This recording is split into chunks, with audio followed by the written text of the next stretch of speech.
Good morning all. ഞാൻ Ramakrishnan T B MD and CEO of Sharewealth securities limited ആണ്. ഒപ്പം SEBI registered research analyst കൂടിയാണ്. ഈ audio കേട്ടതിന് ശേഷം ഡിസ്ക്ലെയിമർ കൂടി വായിച്ച് നോക്കണമെന്ന് താല്പര്യപ്പെടുന്നു. ഇനി നമ്മൾക്ക് ഇന്നത്തെ മാർക്കറ്റ് സെൻറ്റിമെൻറ്റ് നോക്കാം. ഏഷ്യൻ മാർക്കറ്റുകൾ ഇന്ന് നോക്കുകയാണെങ്കിൽ ജപ്പാനും തൈവാനും സിംഗപ്പൂരും ഒഴികെ മറ്റു മാർക്കറ്റുകളെല്ലാം തന്നെ ഓപ്പണിങ്ങിൽ വീക്കായിട്ടാണ് ട്രേഡ് ചെയ്യുന്നത്. ജാപ്പനീസ് മാർക്കറ്റ് കഴിഞ്ഞ 2 ദിവസത്തെ സെൽ ഓഫിന് ശേഷം വീണ്ടും ഇന്ന് 0.5% മേലെയാണ് ട്രേഡ് ചെയ്യുന്നത്. ചിപ്പ് മേക്കിംഗ് കമ്പനികളാണ് ജപ്പാനിൽ വലിയ രീതിയിൽ ഇന്ന് റാലി ചെയ്തിട്ടുള്ളത്. ഇതിന് പ്രധാനപ്പെട്ട കാരണം ഇന്നലെ അമേരിക്കയിൽ ട്രേഡിങ്ങിന് ശേഷം പുറത്തു വന്നിട്ടുള്ള NVIDIAയുടെ സ്റ്റോക്കിൻ്റെ Q1 പെർഫോമൻസും അതുപോലെ തന്നെ അവരുടെ ഗൈഡൻസും ആണ്. ഓൾമോസ്റ്റ് ഡബിൾ ഗൈഡൻസ് ആണ് അടുത്ത ക്വാർട്ടറിലേക്ക് കൊടുത്തിരിക്കുന്നത്. അതിനുശേഷം NVIDIA സ്റ്റോക്ക് ആഫ്റ്റർ അവേഴ്സ് ട്രേഡിങ്ങിൽ 30% ഹൈയിലാണ് ട്രേഡ് ചെയ്യുന്നത്. ഇത് പൊതുവെ അമേരിക്കയിലെ എല്ലാ ടെക്നോളജി സ്റ്റോക്കുകളെയും വലിയ പോസിറ്റീവ് ടെറിട്ടറിയിലേക്ക് മാറ്റിയിട്ടുണ്ട് ആഫ്റ്റർ അവേഴ്സിന് ശേഷം. ആഫ്റ്റർ അവേഴ്സിൽ തീർച്ചയായിട്ടും ഇത് തന്നെയാണ് ഏഷ്യൻ മാർക്കറ്റുകളിൽ തൈവാനിലും അതുപോലെ തന്നെ ജപ്പാനിലൊക്കെ സംഭവിക്കുന്നത്. ചിപ്പ് റിലേറ്റഡ് സ്റ്റോക്കുകളാണ് വലിയ രീതിയിൽ റാലി ഇന്ന് നടക്കുന്നത്. ഒപ്പം മറ്റു ടെക്നോളജി സ്റ്റോക്കുകളിലും റാലിയുണ്ട്. അമേരിക്കയിൽ ഇന്നലത്തെ മാർക്കറ്റ് സെൻറ്റിമെൻറ്റ് നോക്കുകയാണെങ്കിൽ ഡൗ ജോൺസ് 255 പോയിൻറ്റ് ഡൗൺ ആയിട്ടും അതുപോലെ തന്നെ S&P 500 30 പോയിൻറ്റ് ഡൗൺ ആയിട്ടും നാസ്ഡാക്ക് 76 പോയിൻറ്റ് ഡൗൺ ആയിട്ടാണ് ഇന്നലെ ക്ലോസ് ചെയ്തത്. അതുപോലെ തന്നെ S&P വിക്സ് 20.03 ക്ലോസ് ചെയ്തത്. 8% ഹൈ ആണ്. വിക്സ് ഇൻഡിക്കേറ്റ് ചെയ്യുന്ന ഒരു സെല്ലിംഗ് പ്രഷറിനെയാണ്. ഇത് തീർച്ചയായിട്ടും അമേരിക്കയിൽ ഡെറ്റ് സീലിംഗ് സംബന്ധിച്ചുള്ള തീരുമാനമൊന്നും വന്നിട്ടില്ല. അതുകൊണ്ട് തന്നെ ഒരു കൺഫ്യൂഷനിലാണ് മാർക്കറ്റ് നിൽക്കുന്നത്. അതുപോലെ തന്നെ US ഫെഡിൻ്റെ കഴിഞ്ഞ മീറ്റിങ്ങിൻ്റെ മിനിറ്റ്സും പുറത്തു വന്നിരുന്നു. ആ മിനിറ്റ്സിലൊന്നും അടുത്ത മീറ്റിങ്ങിൽ എന്താണ് ചെയ്യാൻ പോകുന്നത് എന്നുള്ളതിൻ്റെ ഒരു ഇൻഡിക്കേഷനൊന്നുമില്ല. അതും ഒരു കൺഫ്യൂഷൻ മാർക്കറ്റിലുണ്ട്. ഓവറോൾ ഒരു സെല്ലിംഗ് പ്രഷർ എന്നൊരു അമേരിക്കൻ മാർക്കറ്റിലുണ്ടായിരുന്നു. പക്ഷേ ഇന്ന് മോർണിംഗിൽ അമേരിക്കൻ സ്റ്റോക്ക് ഫ്യൂച്ചേഴ്സ് ഒക്കെ ട്രേഡ് ചെയ്യുന്നത് ബെറ്റർ ആയിട്ടാണ് NVIDIAയുടെ റിസൾട്ട് വന്നതിന് ശേഷം. NVIDIA ആണ് നമ്മുടെ ആർട്ടിഫിഷ്യൽ ഇൻ്റലിജൻസിലൊക്കെ യൂസ് ചെയ്യുന്ന മെഷീൻസിനൊക്കെ ഏറ്റവും കൂടുതൽ ചിപ്പുകൾ, അതുപോലെ തന്നെ ഓൾമോസ്റ്റ് എല്ലാ കമ്പ്യൂട്ടർ ചിപ്പുകളും അതുപോലെ തന്നെ ഓട്ടോമോട്ടീവ് വെഹിക്കിളിലെ ചിപ്പുകളിലേക്ക് ഒരു മാർക്കറ്റ് ലീഡർ NVIDIA ആണ്. അപ്പോൾ ചിപ്പ് മേക്കിംഗ് കമ്പനികൾക്ക് ആർട്ടിഫിഷ്യൽ ഇൻ്റലിജൻസ് വലിയ രീതിയിൽ മുന്നേറുന്നത് കാരണം വലിയ പ്രോമിസിങ് ആയിട്ടുള്ള എക്സ്പെക്റ്റേഷൻ ആണുള്ളത്. അതുകൊണ്ട് തന്നെ ഓൾമോസ്റ്റ് എല്ലാ ചിപ്പ് മേക്കിംഗ് കമ്പനികളും മുന്നേറാനുള്ള ചാൻസ് തന്നെയാണ് കാണുന്നത്. പ്രത്യേകിച്ച് NVIDIA, AMD, മൈക്രോൺ എന്നൊക്കെ പറയുന്ന കമ്പനികൾ വലിയ രീതിയിൽ മുന്നേറാനുള്ള ചാൻസസ് ഉണ്ട് ഗ്ലോബൽ പോയിന്റ് ഓഫ് വ്യൂവിൽ. ഇന്നലെ യൂറോപ്യൻ മാർക്കറ്റ് നോക്കുകയാണെങ്കിൽ വീക്കായിട്ടാണ് ഇന്നലെ ക്ലോസ് ചെയ്തിട്ടുള്ളത്. ഇന്നലെ ഏഷ്യൻ മാർക്കറ്റ് ഓൾമോസ്റ്റ് വീക്കായിട്ട് തന്നെയാണ് ക്ലോസ് ചെയ്തത്. പക്ഷേ ഇന്ന് മോർണിംഗിൽ ഞാൻ നേരത്തെ പറഞ്ഞ പോലെ ഒരു മിക്സഡ് ട്രെൻഡാണ് കാണുന്നത്. ഇനി കമോഡിറ്റി നോക്കുകയാണെങ്കിൽ ഇന്നലെ ഗോൾഡ് സ്ലൈറ്റ്ലി വീക്കായിട്ടാണ് ഇന്നലെ ക്ലോസ് ചെയ്തിരുന്നത്. $1964.8 പെർ ഔൺസിനാണ് ഇന്നലെ ക്ലോസ് ചെയ്തിട്ടുള്ളത്. ഇന്ന് മോർണിംഗിൽ ട്രേഡ് ചെയ്യുന്ന $1950.5 പെർ ഔൺസിനാണ്. സ്പോട്ടും ഫ്യൂച്ചറും ഓൾമോസ്റ്റ് ഈക്വലായിട്ടാണ് ഇന്ന് ഇൻ്റർനാഷണൽ മാർക്കറ്റിൽ ഗോൾഡ് ട്രേഡ് ചെയ്യുന്നത്. Crude oil, Brent crude oil ഇന്നലെ മുന്നേറിയിരുന്നു. 78.36 പെർ ബാരലിനാണ് ഇന്നലെ ക്ലോസ് ചെയ്തത്. ഇന്ന് മോർണിംഗിലും ഏകദേശം ആ ലെവലിൽ തന്നെയാണ് ട്രേഡ് ചെയ്യുന്നത്. മെറ്റൽസ് ഇന്നലെ താഴെ പോയിരുന്നു. പ്രത്യേകിച്ച് കോപ്പർ 6 മന്ത് ലോയിലേക്ക് പോയിരുന്നു. പക്ഷേ ഇന്ന് മോർണിംഗിൽ സ്ലൈറ്റ്ലി ബെറ്റർ ആണ് കോപ്പറും അതുപോലെ തന്നെ സിങ്കും പോലുള്ള കമോഡിറ്റി ഫ്യൂച്ചേഴ്സ്. അപ്പോൾ ഓവറോൾ ഒരു മിക്സഡ് ട്രെൻഡ് തന്നെയാണ് കമോഡിറ്റി സെക്ടറിൽ നമ്മളിപ്പോൾ കാണുന്നത്. ഇനി നമ്മളെ സംബന്ധിച്ചുള്ള ഒരു പോസിറ്റീവ് ന്യൂസ് എന്ന് പറയുന്നത്, ഒരു ഇൻഡിക്കേഷൻ വരുന്നത് നമ്മുടെ Q4 GDP എക്സ്പെക്റ്റ് ചെയ്തേക്കാളും ബെറ്റർ ആയിരിക്കുന്നതാണ് പറയുന്നത്. 7 അല്ലെങ്കിൽ 7% മുകളിലായിരിക്കും എന്നൊക്കെയുള്ള റിപ്പോർട്ടുകൾ വരുന്നുണ്ട്. അത് തീർച്ചയായിട്ടും ഇന്ത്യനെ സംബന്ധിച്ച് വളരെ പോസിറ്റീവാണ്. മറ്റ് ഗ്ലോബൽ കൺട്രികളൊക്കെ നോക്കുകയാണെങ്കിൽ 3-4% അല്ലെങ്കിൽ 4.5%ഒക്കെയാണ് GDP ഗ്രോത്ത് പോസ്റ്റ് ചെയ്തിട്ടുള്ളത്. അപ്പോൾ ഇന്ത്യ തന്നെയാണ് ഔട്ട് പെർഫോം ചെയ്തു പോകുന്നത്. അത് തന്നെയാണ് ഫോറിൻ പോർട്ട്ഫോളിയോ ഇൻവെസ്റ്റേഴ്സൊക്കെ നമ്മുടെ അവിടെ കൂടുതൽ ഇൻവെസ്റ്റ് ചെയ്യുന്നത്. ഇന്നലത്തെ ഫോറിൻ പോർട്ട്ഫോളിയോ ഇൻവെസ്റ്റേഴ്സിൻ്റെ ഫിഗർ നോക്കുകയാണെങ്കിൽ 1186 കോടി രൂപയ്ക്ക് വാങ്ങിയിട്ടുണ്ട്. അതുപോലെ തന്നെ ഡൊമസ്റ്റിക് ഇൻസ്റ്റിറ്റ്യൂഷന് 301 കോടി രൂപയ്ക്ക് വാങ്ങിയിട്ടുണ്ട്. ഇനി നമ്മൾ ഇന്നലത്തെ Q4 റിസൾട്ടുകളൊക്കെ നോക്കുകയാണെങ്കിൽ ടിറ്റഗ്ര വാഗൺസ് എക്സലൻറ്റ് റിസൾട്ടാണ് പോസ്റ്റ് ചെയ്തിട്ടുള്ളത്. നമ്മൾ മുമ്പ് റെക്കമെൻഡ് ചെയ്തിട്ടുള്ള റെയിൽവേ സ്റ്റോക്കുകളിലൊന്നാണ്. വീണ്ടും ഈ റെയിൽവേ സ്റ്റോക്ക് മുന്നേറാനുള്ള ചാൻസസ് തന്നെയാണ് കാണുന്നത്. കാരണം അവരുടെ പല ജോയിൻറ്റ് വെഞ്ചറുകളും അതുപോലെ തന്നെ 20 ഇയേഴ്സിനുള്ള പല ഓർഡേഴ്സും റെയിൽവേസിനും മെട്രോ റെയിൽവേ കോർപ്പറേഷനിൽ നിന്നൊക്കെ കിട്ടിയിട്ടുണ്ട്. അതുകൊണ്ട് പോസിറ്റീവാണ്. അതുപോലെ തന്നെ വീനസ് പൈപ്പ്, അതും നമ്മുടെ റെക്കമെൻഡ് സ്റ്റോക്കാണ്. എക്സലൻറ്റ് എക്സലൻറ്റ് പെർഫോമൻസ് ആണ് കാഴ്ചവെച്ചിട്ടുള്ളത്. SKMEG നമ്മൾ ക്വാർട്ടർ ടു ക്വാർട്ടർ നോക്കുകയാണെങ്കിൽ റവന്യൂ വലിയ ഇൻക്രീസ് ഇല്ല, പക്ഷേ നെറ്റ് പ്രോഫിറ്റിൽ ഇൻക്രീസ് കാണിച്ചിട്ടുണ്ട് SKMEG പ്രോഡക്റ്റ്.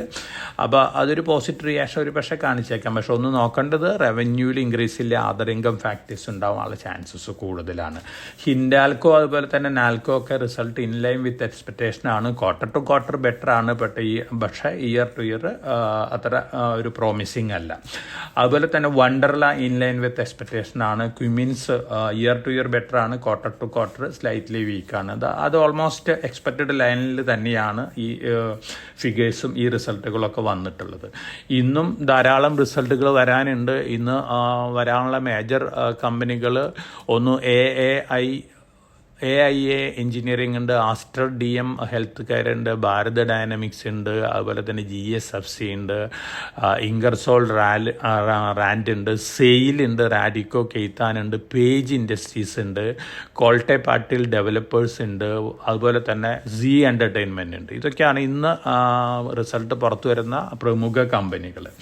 ഇനി നമ്മൾ മറ്റ് ന്യൂസ് ഫ്ലോസൊക്കെ നോക്കുകയാണെങ്കിൽ ടാറ്റാസ് തമിഴ്നാട്ടിൽ സെമി കണ്ടക്ടർ മാനുഫാക്ചറിങ് യൂണിറ്റും അതുപോലെ തന്നെ ഐഫോണിൻ്റെ അസംബ്ലി യൂണിറ്റും തുടങ്ങാൻ പോവുകയാണ് വീണ്ടും. തീർച്ചയായിട്ടും ഓൾറെഡി മുമ്പ് ഇൻഡിക്കേഷൻ ഉണ്ടായിട്ടുള്ളതാണ്. കോയമ്പത്തൂർ ആയിരിക്കുന്നതാണ് പറയപ്പെടുന്നത് അടുത്ത ഐഫോണിൻ്റെ ഒരു അസംബ്ലി യൂണിറ്റ് വരാൻ പോകുന്നത്. അതുപോലെ തന്നെ സെമി കണ്ടക്ടർ പ്ലാന്റുകളും വരാൻ പോവുകയാണ്.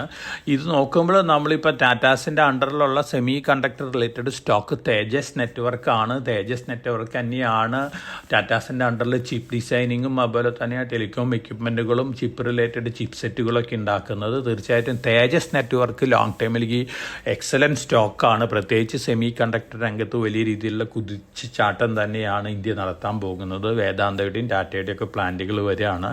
അപ്പോൾ തേജസിന് തന്നെയായിരിക്കാം ഒരു പക്ഷേ ടാറ്റാസിൽ ഏറ്റവും കൂടുതൽ പ്രോമിനൻസ് കിട്ടാൻ പോകുന്നത്. അപ്പോൾ തേജസ് നെറ്റ്വർക്ക് എവറി ഫാളിൽ ലോങ് ടൈമിലേക്ക് വാങ്ങി വെക്കുന്നത് നല്ലൊരു ഡിസിഷൻ ആയിരിക്കാം. തീർച്ചയായും നമ്മുടെ അടുത്താണ് വരാൻ പോകുന്നത് കോയമ്പത്തൂർ മിക്കവാറും പൊള്ളാച്ചി ഏരിയയിലാണെന്നാണ് ഇപ്പോഴത്തെ റിപ്പോർട്ടുകൾ സൂചിപ്പിക്കുന്നത്. നമുക്ക് നമ്മുടെ അടുത്ത സ്റ്റേറ്റ് ആയ കാരണം അഭിമാനിക്കാം. അതേസമയം നമുക്ക് ഒന്നും കിട്ടുന്നില്ലല്ലോ എന്നുള്ളൊരു വിഷമം എല്ലാവർക്കും ഉണ്ടായിരിക്കാം. ഇനി മറ്റൊരു സ്റ്റോക്ക് പൂനാവാല ഫിൻകോർപ്പാണ് നമ്മൾ റെക്കമെൻഡ് ചെയ്തിട്ടുള്ള നമ്മുടെ ഒരു സ്ട്രോങ് NBFC സ്റ്റോക്കാണ്. പുതിയ ഓൾ ടൈം ഹൈ എടുത്തിരിക്കുകയാണ്. വീണ്ടും മുന്നേറാനുള്ള ചാൻസസ് തന്നെയാണ് ഇത് കാണുന്നത്. പൂനാവാല ഫിൻകോർപ്പ് സൈറസ് പൂനാവാലയുടെ ഒരു കമ്പനിയാണ്. അബസെറം ഇൻസ്റ്റിറ്റ്യൂട്ടിൻ്റെ കമ്പനിയാണ്. ഫണ്ടമെൻ്റലി വളരെ സ്ട്രോങ് പ്രൊമോട്ടറാണ്. അതുകൊണ്ട് തന്നെ വീണ്ടും ഈ സ്റ്റോക്ക് മുന്നേറാനുള്ള ചാൻസസ് തന്നെയാണ് കാണുന്നത്. ഇനി നമ്മളെ സംബന്ധിച്ച വേറൊരു പോസിറ്റീവ് ന്യൂസ് വരുന്ന അഡാനി ഗ്രൂപ്പ് ഓഫ് കമ്പനിയിൽ ഇൻവെസ്റ്റ് ചെയ്യാനായിട്ട് GQG partners, Abu Dhabi investment authority, international holding company, അതുപോലെ തന്നെ ഹിന്ദുജാസ്, ഈ 4 പ്ലെയേഴ്സാണ് QIPക്ക് വേണ്ടിയിട്ട് അഡാനിയുടെ ഒപ്പം ബിഡ് ചെയ്യാൻ പോകുന്നത് എന്നുള്ള ന്യൂസാണ് വരുന്നത്. അഡാനിയുടെ സ്റ്റേക്കിന് വേണ്ടി ബിഡ് ചെയ്യാൻ പോകുന്ന ന്യൂസാണ് വരുന്നത്. തീർച്ചയായിട്ടും അഡാനി ഗ്രൂപ്പിനെ സംബന്ധിച്ച് പോസിറ്റീവാണ്. അതോടൊപ്പം തന്നെ അഡാനി വിയറ്റ്നാമിൽ സീപോർട്ടിൽ ഇൻവെസ്റ്റ് ചെയ്യാൻ പോകാമെന്ന് പറയപ്പെടുന്നു. ഒരുപക്ഷെ അഡാനി പോർട്ടായിരിക്കാം ഇൻവെസ്റ്റ് ചെയ്യാൻ പോകുന്നത്. ഇപ്പോൾ 17 പോർട്ടുകളുണ്ട്. അങ്ങനെ വരുമ്പോൾ വീണ്ടും വരികയാണെങ്കിൽ 18ാമത്തെ പോർട്ടാവാം. അതോടൊപ്പം തന്നെ ഈ റിന്യൂവബിൾ എനർജി സെക്ടറിലും വിയറ്റ്നാമിൽ ഇൻവെസ്റ്റ് ചെയ്യാൻ പോകാമെന്നാണ് പറയുന്നത്. അഡാനി ഗ്രൂപ്പിനെ സംബന്ധിച്ച് പോസിറ്റീവ് ന്യൂസ് ഫ്ലോസ് തന്നെയാണ് വന്നുകൊണ്ടിരിക്കുന്നത്. ഇനി മറ്റൊരു ന്യൂസ് ഉള്ളത് നിഫ്റ്റി ട്രേഡിംഗ് ടൈം ഒരു പക്ഷേ ജൂലൈ 3 തൊട്ട് 11 രാത്രി 11:30 വരെ എക്സ്റ്റെൻഡ് ചെയ്യാനുള്ള ചാൻസസ് ഉണ്ട്. കാരണം ജൂലൈ 3 തൊട്ട് സിംഗപ്പൂർ നിഫ്റ്റി ഗുജറാത്ത് ഗിഫ്റ്റ് സിറ്റിയിലേക്ക് ട്രേഡിംഗ് മാറുകയാണ്. അങ്ങനെ വരുമ്പോൾ 11:30 വരെയാണ് ട്രേഡിംഗ് വരാൻ പോകുന്നത്. ഒരു പക്ഷേ നിഫ്റ്റി ഇൻഡെക്സ് ഒരു പക്ഷേ ബാങ്ക് നിഫ്റ്റി ഇൻഡെക്സൊക്കെ ട്രേഡിംഗ് ടൈം രാത്രി 11:30 വരെ എക്സ്റ്റെൻഡ് ചെയ്യാനുള്ള ചാൻസസ് ഉണ്ട്. അതൊരു അഡ്വാൻസ് ആയിട്ട് ന്യൂസ് വന്നു. ഒഫീഷ്യൽ കൺഫർമേഷൻ ഒന്നുമല്ല, മാർക്കറ്റിലുള്ളൊരു ടോക്കാണ്. സെബി മുമ്പ് തന്നെ അലവ് ചെയ്തിരുന്നു 11:30 വരെ ട്രേഡ് ചെയ്യാനായിട്ട്. പക്ഷേ എക്സ്ചേഞ്ചുകളും മറ്റ് ബ്രോക്കിംഗ് ഔട്ട്ഫിറ്റുകളാണ് എതിർത്തിരുന്നത്. പക്ഷേ ഇപ്രാവശ്യം മിക്കവാറും അത് എക്സ്റ്റെൻഡ് ചെയ്യാനുള്ള ചാൻസസ് ആണ് കാണുന്നത്. ഇനി നമ്മൾ ഇന്ന് ഒരു stock long time point of വ്യൂവിൽ റെക്കമെൻഡ് ചെയ്യുന്നുണ്ട്. അത് RKForgingsആണ്. നമ്മൾ മുമ്പ് തന്നെ പറഞ്ഞിട്ടുള്ള railway related, automobile related OEM supplier ആയിട്ടുള്ളൊരു കമ്പനിയാണ്. 31.98 കോടിയാണ് ഇക്വിറ്റി ക്യാപിറ്റൽ. ഫേസ് വാല്യൂ 2 രൂപയാണ്. ഇപ്പോൾ ട്രേഡ് ചെയ്യുന്നത് 358-360 റേഞ്ചിലാണ്. തീർച്ചയായിട്ടും long time point of view വലിയ രീതിയിലുള്ള റിട്ടേൺ കിട്ടാൻ ചാൻസ് ഉള്ളൊരു കമ്പനിയാണ്. കാരണം റെയിൽവേ ഓർഡേഴ്സ് തന്നെ ടിറ്റഗ്ര വാഗൺസും RKForgings ഒക്കെ ആയിട്ട് കമ്പൈൻഡ് ആയിട്ട് 20 ഇയറിൻ്റെ ഓർഡറും കൂടിയുണ്ട് ഈ കമ്പനിക്ക്. വളരെ പോസിറ്റീവ് ആയിട്ടുള്ള ഫണ്ടമെൻ്റലി സ്ട്രോങ് ആയിട്ടുള്ളൊരു കമ്പനിയാണ്. അപ്പോൾ ലോങ് ടൈം ഇൻവെസ്റ്റേഴ്സിന് വാങ്ങി വയ്ക്കാവുന്ന ഒരു സ്റ്റോക്കാണ് RKForgings. അതോടൊപ്പം തന്നെ ഞാൻ നേരത്തെ പറഞ്ഞ പോലെ തന്നെ തേജാസ് നെറ്റ്വർക്ക് എവരി ഫാളിൽ long time point of view വാങ്ങിയേക്കേണ്ട സ്റ്റോക്ക് തന്നെയാണ്. അപ്പോൾ ഈ 2 സ്റ്റോക്കുകളും മാർക്കറ്റ് താഴെ വരുമ്പോഴും കറണ്ട് റേറ്റിലും 2, 3, 4 പ്രാവശ്യമായിട്ട് ലോങ് ടൈം പോയിന്റ് ഓഫ് വ്യൂവിൽ ഇൻവെസ്റ്റേഴ്സിന് വാങ്ങി വയ്ക്കാവുന്നതാണ്. ഇനി ഏറ്റവും ഒരു വലിയൊരു ന്യൂസ് ഒരു പക്ഷേ അടുത്ത ദിവസങ്ങളിൽ നമുക്ക് കേൾക്കാൻ സാധിക്കുക, ടെസ്ല ഇന്ത്യ പ്ലാൻ അനൗൺസ് ചെയ്യുന്നതാണ് ഇപ്പോൾ ലേറ്റസ്റ്റ് റിപ്പോർട്ട് പറയുന്നത്. തീർച്ചയായിട്ടും ഈ ഇയറിൻ്റോട് കൂടി അനൗൺസ്മെൻ്റ് ഉണ്ടാവും, അല്ലെങ്കിൽ നരേന്ദ്രമോദി US പോകുന്ന സമയത്ത് അനൗൺസ്മെൻ്റ് ഉണ്ടാവും എന്നൊക്കെ പറയപ്പെടുന്നുണ്ട്.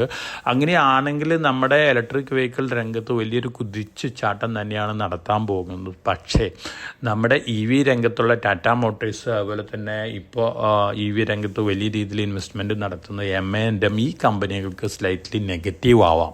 അപ്പോൾ എൻ്റെ ഒരു ഹംബിൾ അഡ്വൈസ് എന്ന് പറയുന്നത് പ്രോഫിറ്റബിലിറ്റി ഉള്ള ഇൻവെസ്റ്റേഴ്സ്, അതായത് M&Mലും ടാറ്റ മോട്ടോഴ്സിലൊക്കെ ഇൻവെസ്റ്റ് ചെയ്ത് നല്ല പ്രോഫിറ്റ് ആയിരിക്കുന്ന ഇൻവെസ്റ്റേഴ്സിന് എവരി റൈസിൽ കുറേശ്ശെ പ്രോഫിറ്റ് ബുക്കിംഗ് നടത്തുന്നത് നന്നായിരിക്കും.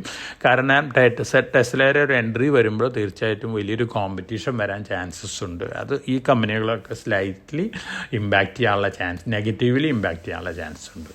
ഇതൊക്കെയാണ് ഇന്നത്തെ മാർക്കറ്റ് ന്യൂസുകൾ.